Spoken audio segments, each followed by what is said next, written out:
王者下赛季将成为有史以来最吵的一个赛季，因为在下赛季王者将推出全新的变声器功能，完全不需要任何的辅助软件，只需要你在选英雄界面选择魔音选项，就可以随意选择你喜欢的音效。可以看到，目前官方推出的音效一共有7种，不仅有萝莉音、御姐音，而且还有主宰小兵音，特别是这个主宰音，不敢想象下赛季会有多少网友会用主宰音喊队友。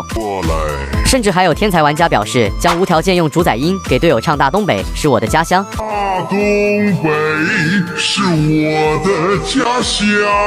唢呐吹出了美美的模样。特别是要和队友吵架的时候，听到他的超绝主宰音，高低也得先笑几分钟。不过也有网友猜测，这些音效很可能以后就要花钱购买了。那么观众老爷们，你们期待变声器功能上线吗？